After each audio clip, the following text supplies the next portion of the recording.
saudara kasih dalam nama Yesus. Kita akan melihat di sini, saudaraku, satu contoh, yaitu mengenai Yosafat. Yosafat ini anak Asa. Saudara, Yosafat berbuat perkara yang benar, bukan berbuat perkara yang jahat. Dan kita melihat apakah berkat yang dia terima, apakah akibatnya, supaya kita bisa teladani. Karena perjanjian lama merupakan lambang-lambang untuk perjanjian baru, dan Tuhan kita tidak berubah. Apa yang dia perbuat dahulu masih dia perbuat sekarang ini, saudara. Nah, di dalam 2 Tawarikh 17 ayat 1 sampai 13 kita akan baca ini bersama-sama. Semua buka Alkitabnya. Kita baca dengan suara yang kuat, bersemangat, dan Roh Tuhan akan memberikan pengertian kepada kita masing-masing. Mari kita mulai membaca 2 Tawarikh 17 ayat 1. Maka Yosafat anaknya menjadi raja menggantikan dia sebagai pemimpin Israel. Ia memperkuat dirinya dengan menempatkan tentara di semua kota yang berkubu di Yehuda dan pasukan-pasukan pendudukan di tanah Yehuda serta di kota-kota Efraim yang direbut oleh Asa ayahnya. Dan Tuhan menyertai Yosafat karena ia hidup mengikuti jejak yang dahulu dari Daud bapa leluhurnya, dan tidak mencari Baal-Baal, melainkan mencari Allah ayahnya.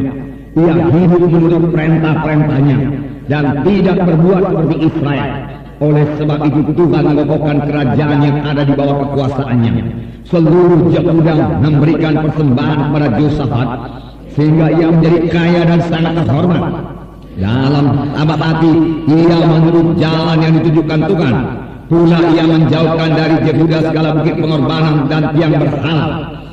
Pada tahun ketiga pemerintahannya, ia mengutus beberapa pembesarnya, yakni Ben-Hail, Obadjah, Zakaria, Nathanael, dan Mika, untuk mengajar di kota-kota Yehuda. Bersama-sama mereka terus juga beberapa orang lain, yakni Semaya, Netanya, Zebazah, Asael, Semiramot, Jonathan, Adonia, Tobia, dan Tob-Adonia, disertai imam-imam Elisama dan Jor. Mereka memberikan pelajaran di Yehuda dengan membawa kitab Taurat Tuhan. Mereka mengelilingi semua kota di Yehuda sambil mengajar rakyat. Ketakutan yang dari Tuhan menimpa semua kerajaan di negeri-negeri sekeliling Yehuda, sehingga mereka tidak berani berperang melawan Yosafat. Dari antara orang-orang Filistin ada yang membawa kepada Yosafat persembahan dan perak sebagai upeti.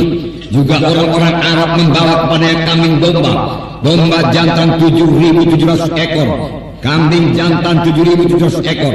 Yosafat makin lama makin kuat, menjadi luar biasa kuat. Di Yehuda ia membangun benteng-benteng dan kota-kota perbekalan. Banyak perbekalannya di kota-kota Yehuda. Orang-orang perangnya ada di Yerusalem. Semuanya pahlawan yang gagah perkasa. Oh, luar biasa. Saudaraku, berkat Tuhan. Bahkan di sini jelas-jelas dikatakan Yosafat menjadi kuat, bakal luar biasa kuat. Saudaraku, mengapa saudaraku? Karena Yosafat hidup benar di hadapan Tuhan, saudaraku. Sampai sekarang hidup benar di hadapan Tuhan, membawa hidup yang berkelimpahan, membawa hidup yang bersukacita, membawa hidup yang beruntung, saudaraku. Membawa hidup, saudaraku, yang damai sejahtera, membawa hidup yang mempermuliakan Tuhan sampai sekarang. Jikalau kita hidup benar di hadapan Tuhan, saudara, sama sebagaimana Yosafat hidup benar di hadapan Tuhan. Dan firman Tuhan berkata, Yosafat berbuat hal-hal yang baik di mata Tuhan. Kita tadi membaca Yosafat mengikuti jejak Daud bapa leluhurnya. Tentunya dalam hal Daud, bagaimana Daud mengasihi Tuhan, Yosafat mengikutinya. Bagaimana Daud menyembah Tuhan, Yosafat mengikutinya. Bagaimana Daud beribadah kepada Tuhan, Yosafat mengasihinya. Bagaimana Daud memuji-muji Tuhan, Yosafat mengikutinya. Saudaraku, bagaimana Daud mengasihi Tuhan, saudaraku, merindukan Tuhan, saudaraku, diikuti oleh Yosafat, saudaraku. Tentunya bukan dalam hal Daud berbuat zina dengan Batseba, saudaraku. Dan oleh sebab itu saudara, Yosafat diberkati Tuhan, saudara. Firman Tuhan juga berkata, ia tidak mencari Baal, ia tidak menyembah Baal-Baal, ia tidak ada sangkut paut dengan Baal. walau bangsa-bangsa di sekelilingnya menyembah para Baal. Dan sudah banyak raja-raja Israel dan Yehuda yang terikut pada penyembahan Baal. Yosafat sama sekali potong tahu. Tidak bisa, tidak ada. Kami sangkut paut dengan Baal.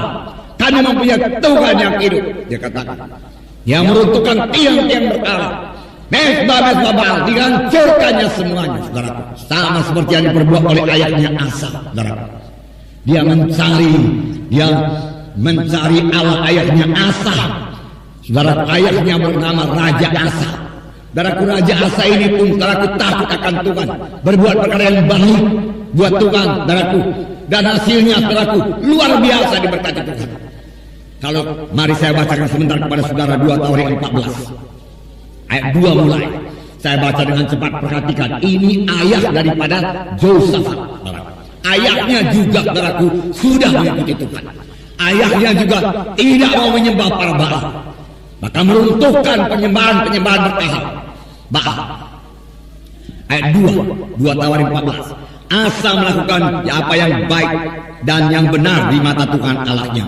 Ia menjauhkan mesbah-mesbah asing dan bukit-bukit pengorbanan, memecahkan tugu-tugu berhala dan menghancurkan tiang berhala.